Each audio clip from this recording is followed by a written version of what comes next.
fois pour la belle collaboration. Moustapha Diallo a fait un excellent travail ci biir foire bi. Toujours il est à côté de moi. lu ma war a xam mu wax ma lu ma warul xam mu wax. Machallah. Je vous remercie également.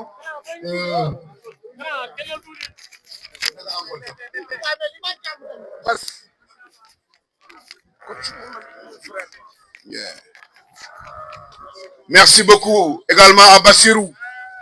Merci monsieur le parrain, monsieur Ibrahima Mbeng, Bergerie Abramo.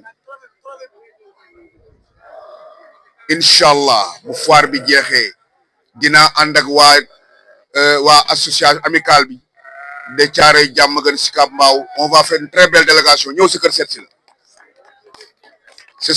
Ce sera une caravane de remerciements. Inch'Allah. Donc. La première place.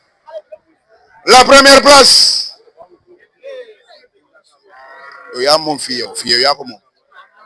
jëlal dafa la neex ma sonn man fiston men nu mën naa la yaa ci jàmm da ngeen ñëw boycotté quoi affaire nord ak sud ngeen di def.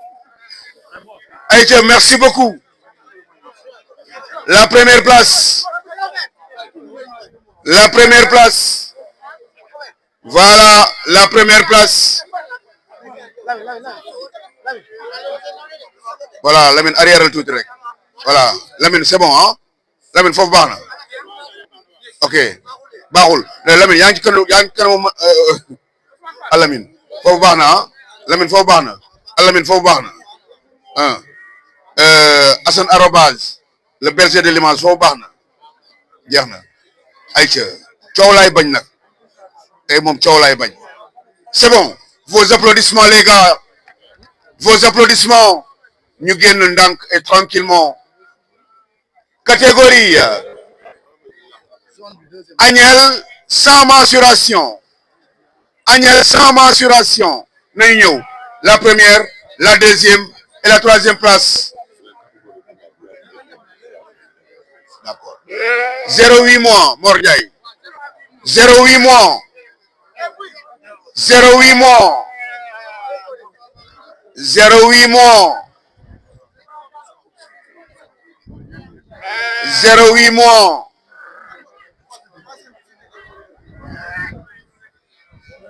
Troisième bi moo nekk nan ki mooy troisième. Voilà. Troisième. Deuxième bi kaay fii. C'est la même chose. mën nañu ko kii rek. On fonce.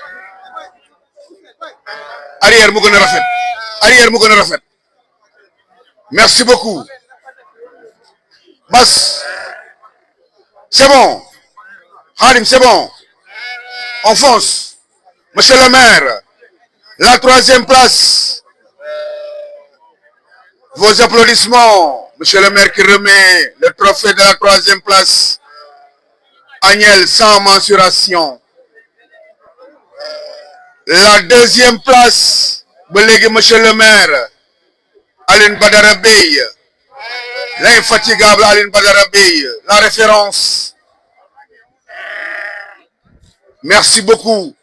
Tachulenko, la deuxième place, Mor Ndiaye, trophée bi anam. Trophée de la deuxième place, Nelson. Su gaawee neex.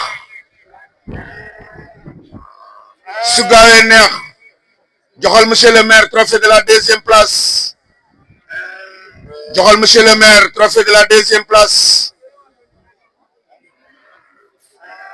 Voilà.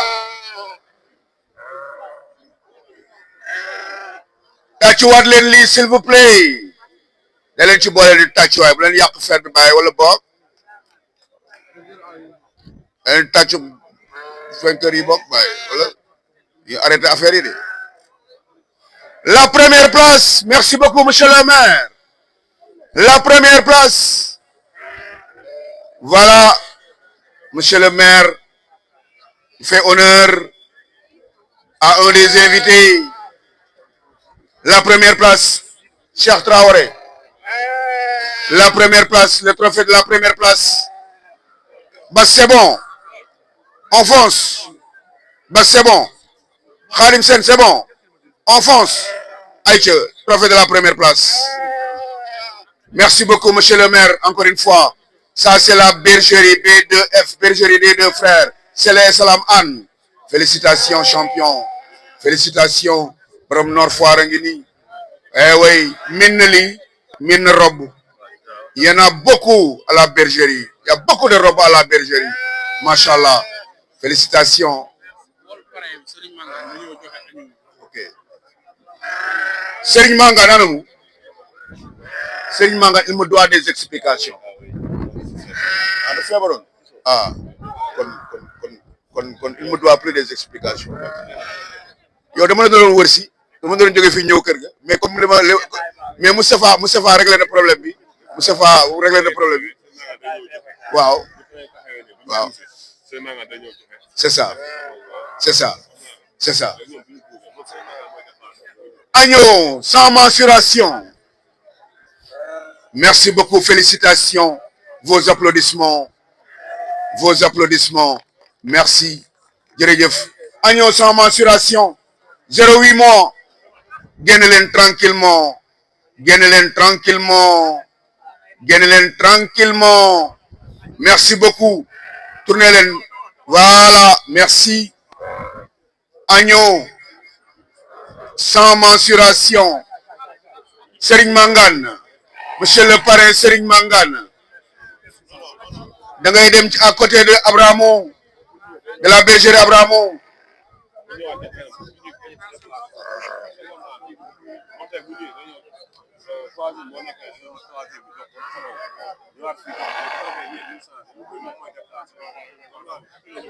C'est bon. Merci beaucoup. Merci, c'est bon. Trophée de la 3e place par Serigne Mangane, le parrain.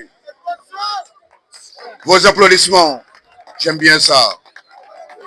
J'aime bien ces applaudissements. Merci beaucoup. La 2e place. La 2e place par Serigne Mangane. Voilà la 2e place. File Serigne. Voilà. Trophée de la 2e place. Merci beaucoup. Tournez ma trophée bi, s'il te plaît. Tournez ma trophée bi.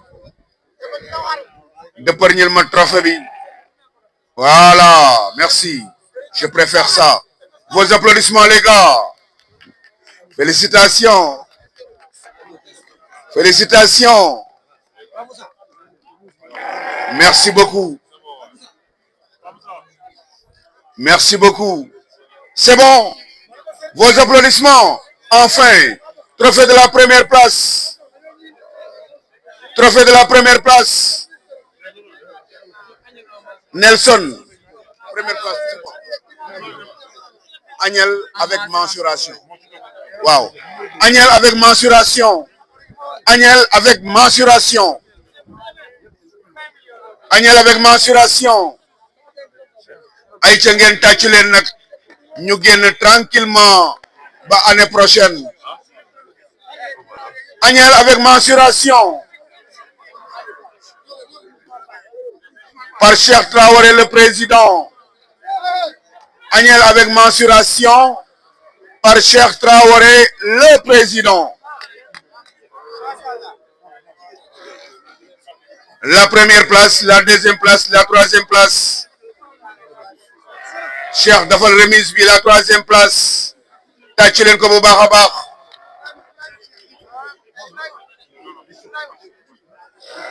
Voilà.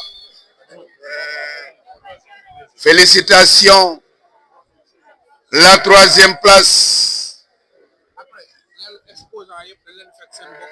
Jox leen seen diplôme de participation. Merci beaucoup. Loolu c'est clair. Participants yëpp ñi exposé ci foire bi yëpp am ngeen diplôme de participation. Diplôme yi nag seen biir box la ngeen di fekk jox leen ko ngeen yóbbaale ko. N'est-ce pas Bass? Waaw Sénégal jëm kanam. Merci beaucoup, monsieur le maire, Alioune Badara Bèye, pour l'excellent travail abattu. Et oui, le monde de l'élevage vous sera toujours reconnaissant. Voilà.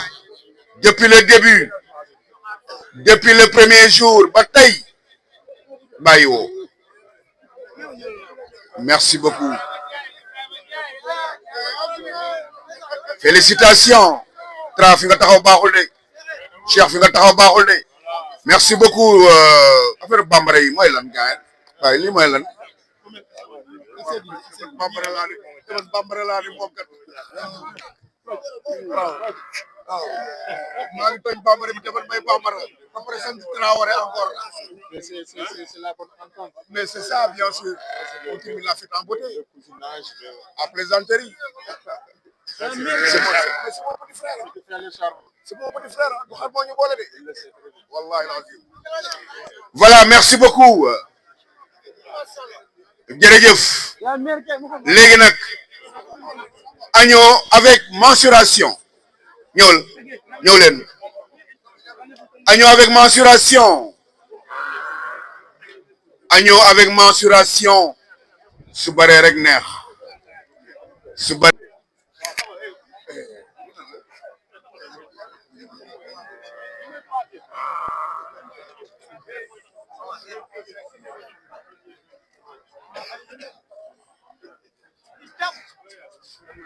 Bergerie Abramo, Ibrahima Mbengue qui revient. Ibrahima Mbengue ñëwal. Merci beaucoup. Talla Badiane. Ana Talla Badiane. Ana Talla Badiane. Talla après yow da ngay joxe. Mor Ndiaye da ngay joxe. Yow avec le beau travail que tu as fait Moustapha Diallo da ngay joxe. loolay dëgg. ben oui, n'est-ce pas. may damay joxe nu ngeen ko bëggee rek benn rek laay joxe nag benn kese laay joxe. Merci beaucoup. La troisième place, merci, vos applaudissements. La deuxième place, Ibrahima, la deuxième place. Merci beaucoup. Enfin, la première place. Ah, accélère rek. Accélère rek. Merci beaucoup, Bass. Batch. boo jekkoon nag del bale. Hauteur au garrot 109 et 109 centimètres. Longueur cervico-sacrale 147 centimètres, 147,5 et 147,5. Tour de poitrail 116,5 centimètres. jekkoon del bale abal ma karwaas bi. Voilà. Première place, hauteur au garrot 113,5, 113,5 et 113,5. Longueur cervico-sacrale 150,5 cm, 150,5 cm et 150 cm.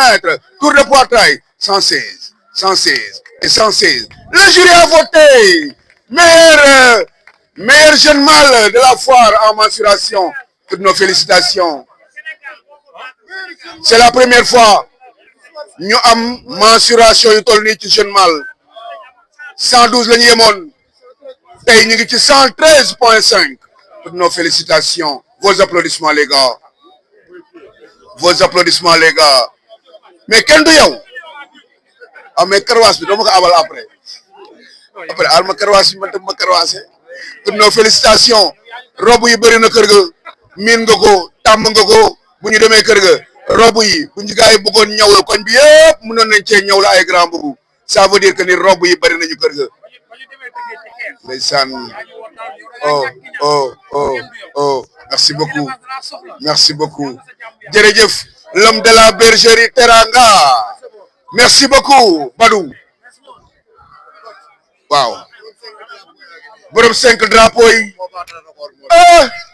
borom 5 drapeaux yi. ñetti jën 5 drapeaux. moo baatal record bi. 3 sorties 5 drapeaux. waaye loolu jar na tàccuwaay. Le niveau de la foire est très élevé.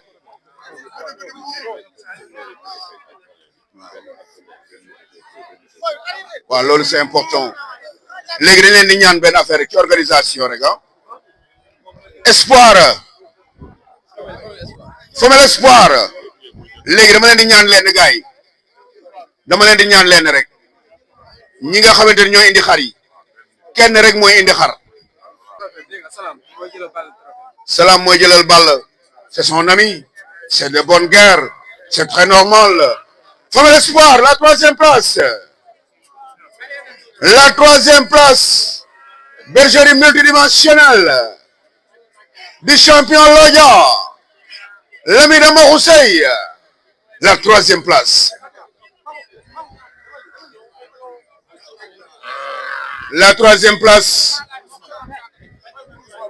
troisième place toutes nos félicitations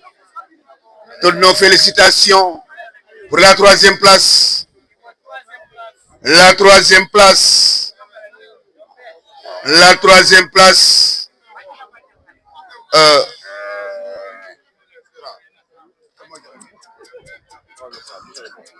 monsieur le maire Alioune Badara Bèye moo koy joxe merci beaucoup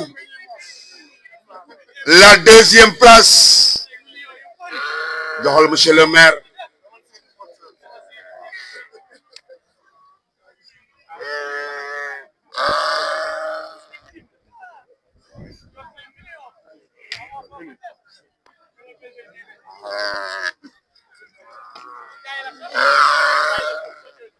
yow bambara dëgg nga yow tu es un vrai bambara toi là waaye est-ce que man xaw ma lu ma koy wax sax parce que lu ma ko wax rek jëlaal naa sa boss la première place Mor c'est bon waaw c'est bon boy fils arrière sa loxo bi boy ñi ñooy original yi boy kii bi nga yore foo bi nga yore ñoom Pape Cheikh ñooy original bi ak ñoom Mohamed c'est bon Aïcha may leen ko mu jël trophée de la première place la championne nous vient de la bergerie BBC bergerie Baye Cheikh du champion Balla Gadiaga aujourd'hui représenté par son ami Salam Anne borom Nord Foire le phénomène c'est bon voilà merci beaucoup félicitations trophée espoir mâle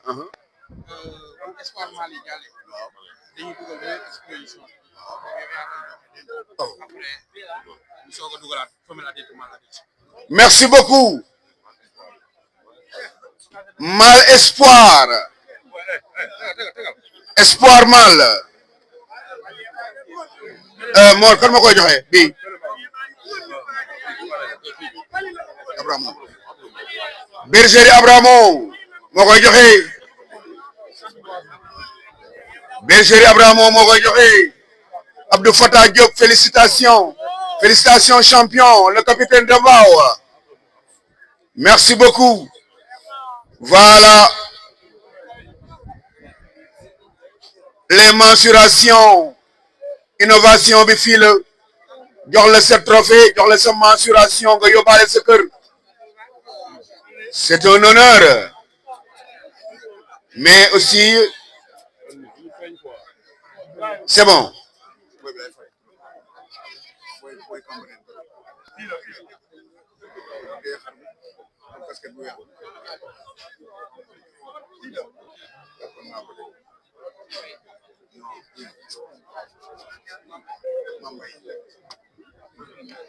voilà Mambay l'homme de Cambérène l'homme de Adek voilà bergerie Abramo tàcc leen ko bu baax a baax maa ngi ci champ bi ma arrièreat Jules Fora mon ami président gars yi ñun ñooy xaw a arrière tuuti rek xoolal wuyu leen ma fils copain jàmbar baal ma de voilà dañuy def benn kii rek bu ndaw comme ça gars yi mën a am image yi bu baax oui yow laa fi kii yow taxawal fii taxawal fu la neex yow taxawal fu la neex bu neex sa nga taxaw fii ba kenn laal la yow bu la kenn def dara voilà yi ñeneen ñi arrière leen ñeneen ñi nañu arrière ba fële madame Tra ñëwal nii waaw na ñëw nii na ñëw taxaw fii def lu ko neex kii madame Tra c'est bon ah moom du madame Tra ah madame Tra la ñuy woo pour mu ñëw kii waaw moom tam bu ñëwee def lu ko neex bambara la bambara la. La première place vos applaudissements Ibrahima Mbengue jërëjëf sa taxawaay sa engagement sa détermination sa jàppale merci beaucoup. Traoré mooy bambara léegi nag gars yi tàcc leen loolu ñu dem ci mensuration yi ñu ngeen ko bëggee rek yëkkati leen ma mensuration yi. La deuxième place Bergerie Taïf propriétaire Abdou Fatah Diop auteur Ogarou 119.5 119 et 119.5 centimètres longueur cervico-sacrale 152.5 centimètres 152.5 centimètres et 152 centimètres tour de poitrail 122.7 122.7 et 122.7 poids 112 kilos. Le jury a voté. Félicitations, champion.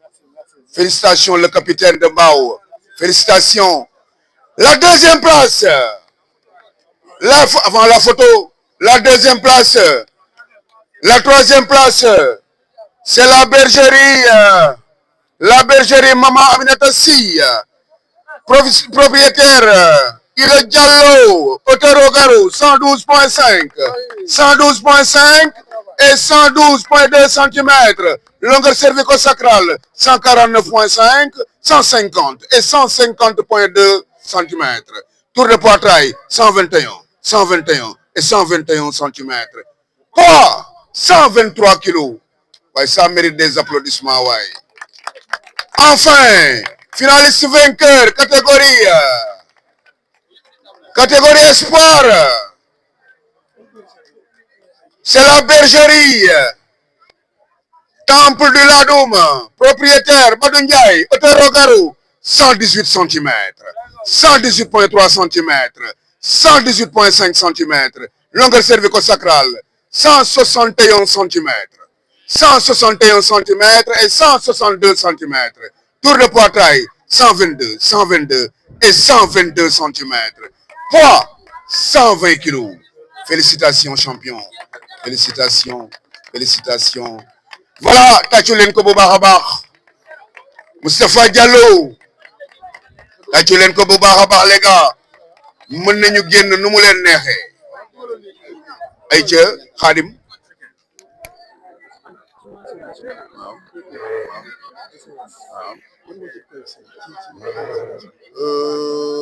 dans les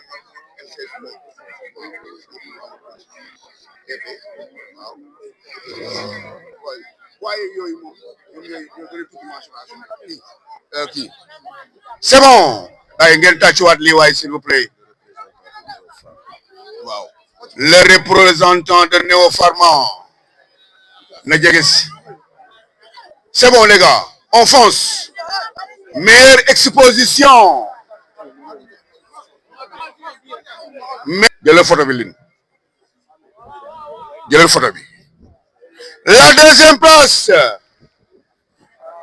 c'est la bergerie Mbakol propriétaire Cheikh Diakhaté de Touba ay waa Touba yéen tamit karwaas bi abal leen ñu ko ñun tamit auteur Ogarou 107.5 107.5 et 107.5 centimètres longueur cervico-sacrale monsieur le maire 152 centimètres 152 centimètres et 152.5 centimètres tour de poitrail 119.5 119.5 et 119.5 centimètres le jury a très bien voté pour la championne merci beaucoup photo c'est bon Mohamed c'est bon enfin la première place ku koy joxe la première place félicitations à la bergerie Tanor du champion Latir Tanor le phénomène, la légende de l'élevage du Sénégal. Il fait un excellent travail dans l'ombre. Félicitations, c'est la bergerie Tanor de Sangalkam. Latir Tanor moo ko moom. Première place, la championne s'appelle Fanta. Fanta dama ko daaga topp di ko topp yow li may wax Omar xam nga ci dara. Fanta dama ko yàgga topp di ko topp ay xamoon naa ne dinañ daje fii ci première place. Fanta monsieur le maire am na hauteur au garrot maanaam ci taxawaay am na 110 centimètres 110 centimètres et 110 centimètres. Longueur cervico-sacrale 152 centimètres 152 centimètres et la même mesure au dernier essai se confirme 152 centimètres. Tour de poitrail 127,5 127,5 et 127,5 centimètres. moo mën moo ëpp doole c'est le standard. ñëwal. waaw am nañu trophée bu ne. mais trophée bi daf ñoo dàkkal. ndax dañoo nekk di yar ay ordinaire yu rafet. pas Cheikh Diop fekk ñu mu ne Cheikh yéen bu ngeen duggee ci laadum di ngeen am dara. ndax ni ngeen di def xar gis nañ ko. jéem leen cee dugg. loolu mu ngi nekk 2006. kon bu demee ba lii amaat ci Kambaaw kon trophée bu ñu am ci xar bii moo ñu dàqal. yéen trophée bu ne am ngeen ko. man rek damay fàttaliku rek pour la petite histoire le champion Mama Bana bi nga xamante ne dafa toj ci Kambaaw dem national yëngal ko. en ce moment il était tout petit moom ak Cheikh bi boobu ndaw lañu ñu dégg ñu liggéey champion dëggantaan nag monsieur le maire indi ko ci compétition émission xar bi sur la 2STV c'était ici à Sicap Mbao ñu ñëw génn meilleur mâle ñu dem au niveau national ñu yëngal ko bokk parmi ñi nga xamante ne lañu ko doon ràññee loolu dañ koy féliciter bu baax a baax. ndeysaan. paa bi moo ma njëkk a jëndal téléphone. waaye tàcc leen lii waaye. doon dem màkk boobu téléphone bëriwul xar bi ëmb ba 10 mu ne ah man de mënu ma dem bàyyi xar bi ginnaaw ma ne ko papa demal dinaa gérer xar yi mu jëndal ma téléphone jour bu ñuy taxaw armal mu woo ma ana xar bi ma ne ko am na doom bu góor mu ne ma tuddee naa ko El Hadj. élevage ngi nii élevage. waaw ñu jënd ko suñu benn xaritu éleveur. waaw mu yor ko. bi mu ko yoree ñu doon werante El Hadj doomu Sitimbul la ak Ndofane. waaw nekkoon ñaari maalu champion. waaw yàlla dogal Serigne Mangane yoroon benn jeune mal boo xam ne ci Balla Diagne la jóge woon doomu paa bi. waaw ñu waa ji werante ci ñu dee doomu petit Balla bi daal di koy jox waa ji récupérer El Hadj yor ko ñun. moom lañ Souleymane Ndéné Ndiaye njëkk a fay 2 millions ci xar. ci El Hadj moom. émission xar bi yóbbu nañ ko fa mu nekkoon xar bu ñuy ràññee. nekkoon xar bu déggoon pël. bu déggoon pël. daro mu taxaw ar mu ñëw joodo mu toog ar ñaam mu ñëw lekk ar daanu mu tëdd nelaw waaye tàcc leen lii waay mais félicitations en tout cas jërëjëf merci catégorie mâle adulte et c'est fini monsieur le maire daal di jël kaddu monsieur le président daal di jël kaddu ñu def photo de famille joxante rendez-vous année prochaine ñëpp nag fekkee ko kenn sax du xaw a sax tawat noonu sax du am ñëppay wér waaw c'est bon léegi nag gars yi président ñëwal amical bi yéen ñëpp ñëw leen ci ginnaaw président ngir yàlla ñëw leen parce que dañuy defaale discours de la fin monsieur le maire day wax wala président mooy wax ba pare après monsieur le maire moo ñu tëjal foire bi donc ñëpp nañu ñëw la 3e place. Monsieur le maire,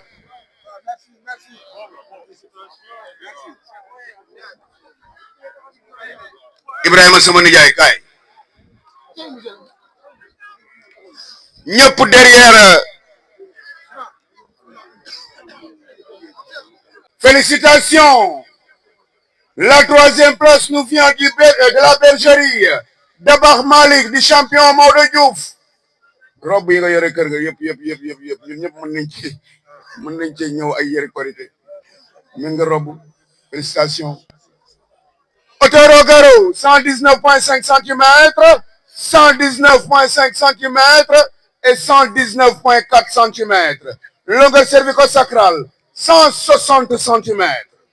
160 centimètres et la même mesure au dernier essai, 160 centimètres. TP, 132, 132 et 132 centimètres. Poids, 126 kilos.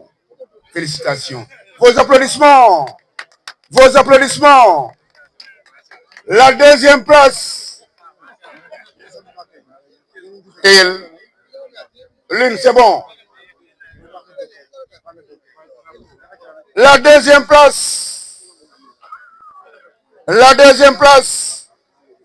Moriaï. La deuxième place. Baye Drapeau.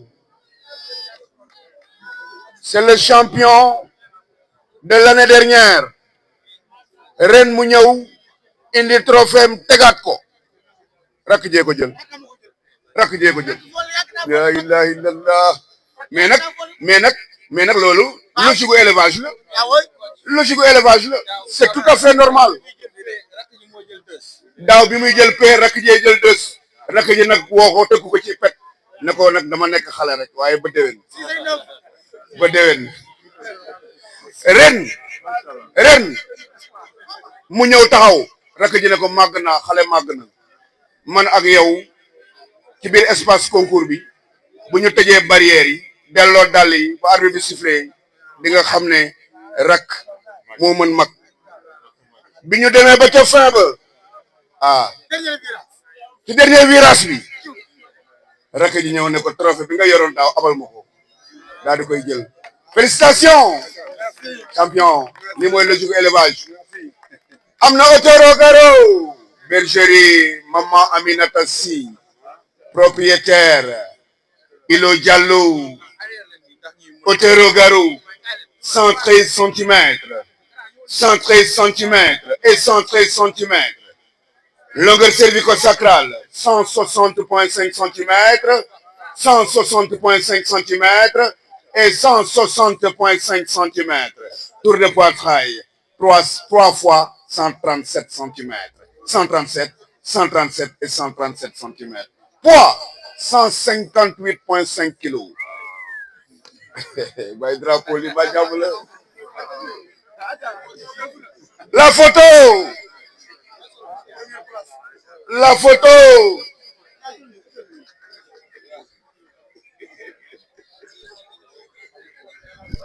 C'est bon. Enfin, la première place, monsieur le maire. La première place. La première place. Monsieur le maire, pour votre information, monsieur le parrain, dafa ñëwoon nga ne damay ñëw ci parrainage bi waaye ànd ak yéen ci pomi ba pare mën leen ci pomi. Meilleur mâle de la foire. Meilleur mâle de la foire. Sangomar de la bergerie Abramo de Ibrahima Mbengue. Félicitations monsieur le parrain. yaa ma ne ci bii boor ma ne ci bee boor waaye mais parrain karwaas bi après nga afal ma ko ba jekkoo del baale. waaw coach ñu ngi siyaar ñëpp di baalu ak ñëpp di baal ñëpp ak ci weeru sóoru Ramadan bi. waaw gars yi ay jàmbaar lañu surtout amicale des éleveurs commencé ci Cheikh Traoré le président di féliciter ñëpp tamit macha allah. waaw gars yi bëri nañ ay drapeau ay jàmbaar lañu mais coach man maay sur le nez des champions. man maay naisseur des champions. le champion des champions. champion des champions yi ndax xar yi fi gagné tey maa leen juddule. xar bi jëloon deuxième daaw maa ko juddule ba tey rakam jël première ma juddule ko ba pare nag bokk ci tey élite ñi nga xam ne tey bokk na ñi gën a cher xar ci Sénégal parce que ñaar ñii tey maa jaay seen mag à 45 millions tey loolu élevage xam na ko. waaye li jar na tàcc de fi la élevage laadum toll de ñi nga xamante ne nag xamuñu élevage laadum bu ñuy wax lii dañ naan dañuy làkk ak dañuy lépp à 45 millions. moo taxit ma ne ngàcce ngalaama élevage aussi tamit jàmm gën si Mbao am nañ ci part responsabilité parce que fi la champion yëpp juddoo fi la nation juddoo nekk xar bi njëkk a jaay 7 millions ci élevage comme ni Tyson ñëwee ci biir làmb bi yokku millions yi ci élevage tey loolu tey noonu la yàlla dogalee mu jaar sama loxo bi ma juddale ñaari xar yi nga xam ne tey ñooy champion yi aussi tamit ma ñëw jël champion bii di 3e édition amicale des éleveurs di jaaree jàmm gën si Mbao. Otero Garo 115,5 cm, 115,5 cm et 115,5 cm. Kan moo ko moom le champion Ibrahima Mbengue, monsieur le parrain bergerie Abramo. Xar bi am na 36 mois, longueur cervico-sacrale 162 cm, 162 cm et la même mesure se confirme. 162 cm, tour de poitrail 133,5, 133,5 et 133,5 cm, poids 150 kg de viande. Ah, les Jarnatach. Félicitations encore. Félicitations. Photo. Boukendem. Les deux discours de la fin. Cheikh Traoré, monsieur le maire, Alioune Badara Bey, moo ñuy mujjee tëjal foire bi incha allah par le dernier discours. Cheikh Traoré anamu bismillah. waaw taxaw ni rek ah loolu garaaw ah ñëw ni ah nga xam nga ne jaar moom non man fii laa waxee dëkk naa moom man fii rek laa mën a waxee mun ma wax non grand jege si non grand jege si grand waaw ñëw waaw ok waaw asalaamaaleykum wa rahmatullah maa ngi ziar ñëpp di jox ñëpp seen wàccuwaay di wax gannaaw ba ñu tàmbalee li nga xamante ni mooy foire bi si bismillahi rahmaani rahim tey ñu koy jeexalee tey si alhamdulilahi rabbil alamin ñu ngi sant nag ñi nga xamante ni tey ñoo exposé fii si foire bi nekk suñuy mbokk éleveur jóge fu sori ñiy jóge Touba ñiy jóge Kees ñiy jóge Mbuur ñëw rek pour exposer li nga xamante ni mooy foire amicale des éleveurs Diamaguène Thiaroye Sicap Mbao su ma jógee si loolu rek damay ñëw si nga xamante ni mooy waa bureau bi ñi nga xamante ni xëy na man nag la ñuy gis mais affaire bi équipe la te bureau bi ñoo nekk sama gannaaw ñu nekk samay mag su ma tuddee Pa Cheikh Diop rek daanaka tudd naa ñëpp damay bañ a lim ci ziar képp koo xamante ni rek yaa ngi fi jàppale waa amicale bi si xam-xam si doole ak si lépp loo xamante ni doomu aadama mi ngi koy jàppale doomu aadamam rek maa ngi lay sant di la gërëm di sant waa population Sicap Mbao bi yëpp ñi nga xamante ni tey jii daanaka am na loo xamante ni am na jafe-jafe si nga xamante ni tey mooy dëkkandoo yi ñu bâché tànkal leen ay musique wax dëgg yàlla ñu ngi leen ni baalu àpp bu baax a baax lii buñ ko defee rek dafa fekk dafa nekk suñu bëgg-bëgg dañ daan jóge fii di dem ba Mbuur di dem ba Kees di fa exposé ñun ñu ne kat nañ def foire suñu gox loolu moo ñu fi indi kon dëkkandoo yi ñu ngi leen di baalu àpp bu baax a baax buñ jógee si loolu dañuy dem si parrain bi nga xamante ni tey moom lañ parrain ne bés bi muy Ibrahima Mbengue chaque jour dama koy waxaat mu nekk grand boo xamante ni grand bu ñuy jàppale la grand boo xamante ni grand bu bëgg ay doomam lañ ndax ñun ay doomam lañ ndax ay doomam la ñuy àndal kon grand ñu ngi lay sant bu baax di la jox sa wàccuwaay ñi sant aussi monsieur le maire moom mi nga xamante ni tey ku xool foire bi tey nu mu mel xam ne foire bi dox na ay jéego yu mu jox yëpp grâce à monsieur le maire Alioune Badara Bey ñu ngi lay remercier amicale des éleveurs Thiaroye Diamaguène Sicap Mbao ñu ngi lay remercier bu baax a baax si jéego yi nga xamante ni defal nga ñu ko si taxawu bi si déplacement bi nga xamante ni chaque 2 jours yaa ngi fi amicale des éleveurs ñu ngi lay jaajëfal bu baax a baax loolu rek laa amoon lu may sànni di wax ni yal na yàlla may ñu fekkee ko ba déwén incha allah jërëjëf. Merci beaucoup. Merci beaucoup, monsieur le président de l'amicale jërëjëf ñu ngi bëgg a jox nag monsieur le maire pour le dernier discours de la soirée. DJ soo paree envoyé ma loolu ma la laajoon ndax bu ñu paree gars yi dañuy daal di bëgg a dem te damaa bëgg bu ñu ko jàllalee ba pare monsieur le maire def discours bi waaw. dafa am ku ma fàtte woon de xam nga xel may ma tuuti dafa am ku ma fàtte woon te xel mooy fàttu léegi lañ ma ko wax ñu sant suñu grand Ayo Ba mi nga xamante ni moom ay beñe sax indi na ko si foire bi te suñu grand la grand aayo bëgg na nga ñëw taxawee nii ndax yow da nga nekk suñu grand te seetaanoo ñu wax dëgg yàlla seetaanoo ñu nga jóge États-Unis ndax wax dëgg yàlla moo ñu la indil kon grand ñu ngi lay sant bu baax a baax jërëjëf. Voilà, DJ, c'est bon.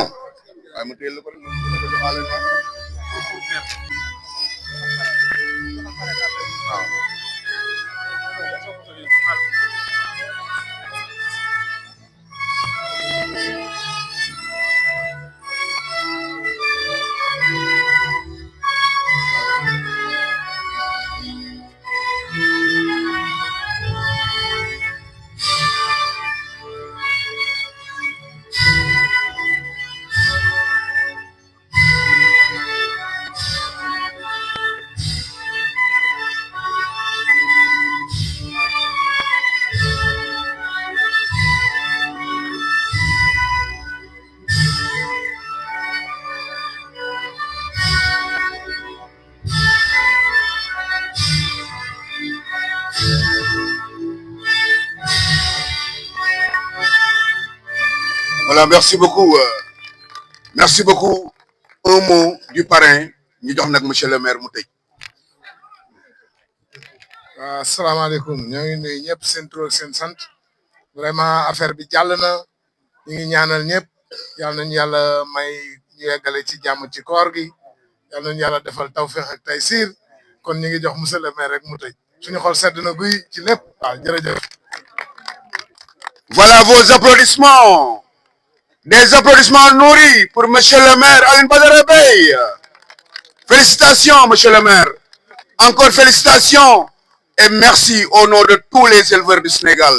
Ndax ñun éleveurs du Sénégal rek dañuy sot boo jàppalee benn éleveur ak foo ko mën a jàppalee ci Sénégal message bi day jàll partout dans tous les réseaux des éleveurs du Sénégal kon li xew fii ci sa biir commune bi na la leer ni jàll na ci tous les réseaux sociaux yoo xamante ne yu élevage bu Sénégal encore merci beaucoup donc au nom de tous les éleveurs du Sénégal salaamaaleykum kaddu gaa ngoog le mot de la fin monsieur le maire.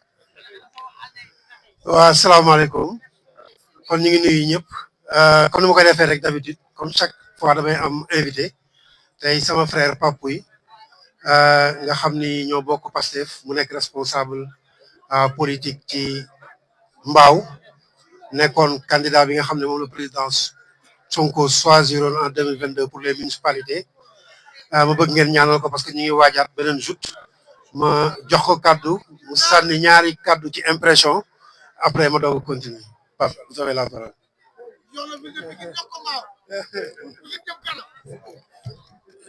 jërëjëf monsieur le maire ñu ngi wax asalaamaaleykum wa rahmatullah gars yi dégguma leen de asalaamaaleykum wa rahmatullah waaw ndaxte ndogu nañ ba noppi nag xam naa ne instant bi am nañu énergie mais kaddu gi du bëri ay kaddu yi cant la ay kaddu yi félicitation la balaa nag ñuy ñëw si monsieur le maire dañuy sant bu baax a baax di féliciter tous les éleveurs qui sont ici présents ndaxte lii yombul yéen a ngi def lu xamante ne nii sous région bi yëpp dañ leen ko ñeewee race yi ñuy élever au niveau du Sénégal amul si beneen dëkk donc lii dafa nekk patrimoine ñu am mbégte gis lu mel ni am si Diamaguène Sicap Mbao man bi ma fi ñëwee tey mën naa wax ni dama gis lu xamante ne ni dafa sut sama njort ndaxte xalaatuma woon ne lu mel ni am na fi ñu siy félicité bu baax a baax monsieur le maire Cheikh Aliou Beye mu nekk jàmbaar si biir Pastef le président Ousmane Sonko wóolu ko mu nekk aussi tamit le secrétaire national à la massification de Pastef tey bu ñuy wax Pastef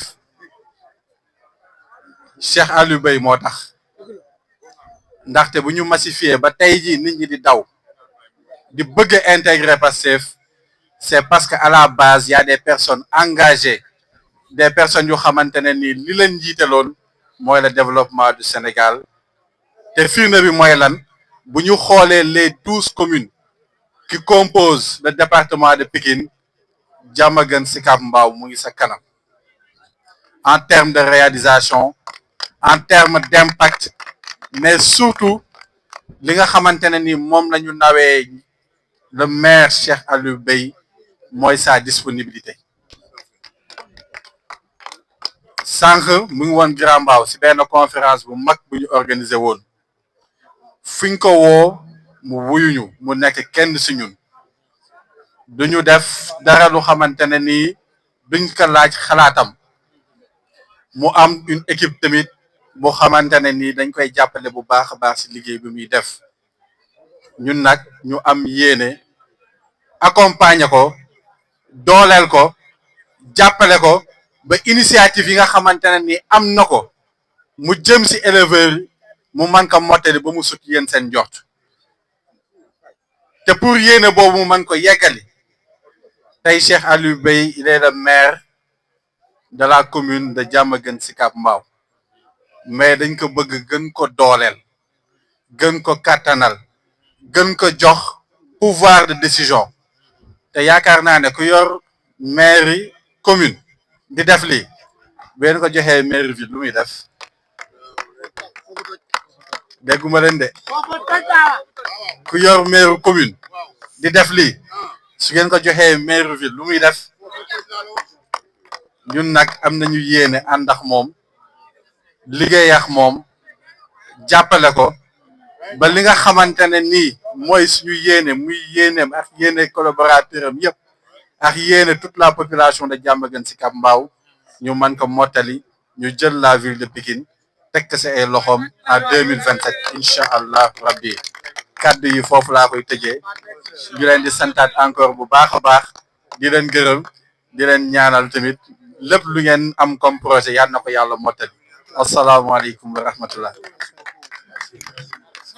waaw jërëjëf xam naa ni dinaa la jox léegi xam naa ni kaddu yi du bëri kaddu cant ak ngërëm la parce que lu ñuy wax mooy suñu gis-gisu président Ousmane Sonko mooy que mooy souveraineté mooy kañ la ñuy fexe ba Sénégal am loo xam ne moom la àdduna bi yëpp bëgg te ku ñëwul Sénégal doo ko am bu ñu tënk souveraineté mënuñ ko tënk ci loolu yéen nag ngeen jiitu ci maanaam xale yi nga xamee ne bi nii ñoom ñoo doon xeex ci mbedd mi ñi ñàkk seen bakkan ñi nangam pour ñu falu moom xam na ni deret yooyu tuuru moo tax mu egsi te loolu combat bu dafa ko woon dara pour la jeunesse sénégalaise pour que jeunes yi lii di ay teraanga ñu téye ko li tax dootuñu amati benn yéene jël désert wala jël ay gaal wala dem Nicaragua ñu bàyyi ko fa ñëw toog fii xam nga kuy jaay xaru 45 millions yow doo jël sa 5 millions naan da ngay dem Nicaragua donc loolu mooy objectif bi te dafa mës a gëm ni liggéey rek moo koy def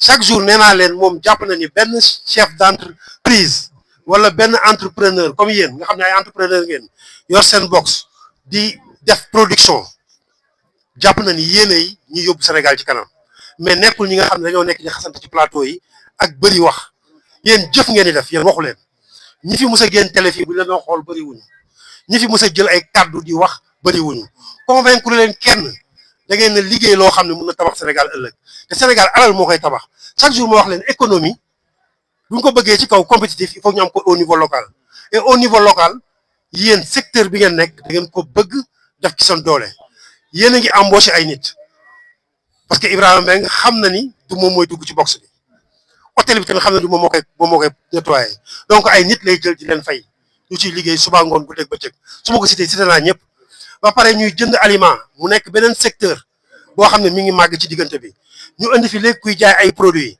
mu am ay vétérinaire mu nekk beneen secteur mu am lu mel nii nga xam ne ñu ñëw seetaan si seen xol naat mu am ay journalistes yu ciy wax di ci liggéey nga xam ne moom la ñu spécialisé woo donc c'est ça la création de l'économie loolu le président Ousmane Sonko doon wax loolu dong la doon wax waxu fi leneen donc dafa doon wax ni man sama ndaw ñi su ma leen gëmloo seen bopp taxaw seen kanam incha allah dinañ am li ci des nag wax naa leen ko mooy suñu élevage problème bi mu am bi gën a mag mooy li ñu soxla ci ak jur bu korité jotee dañuy ubbi frontières yi dem Mali Mauritanie bu tabaski jotee dañuy ubbi frontières yi dem Mali Mauritanie moom mu ne orientation am dañoo war a consommer local fan yi passé génnee na benn këyit ne kuy jëndati ceeb na nga ko jënd ceeb bu ñu defaree Sénégal ñun ñuy yor par exemple ay mairie man par exemple damay jënd 90 tonnes mu ne ma bu ko jëndeeti ci parfumé bu jógee bitim réew mais day ko jëndee ci Sénégal valeur 100 millions par année loolu laa jënd di ko jox waa dëkk bi donc xam nga ne kooku bëgg na dëkk bi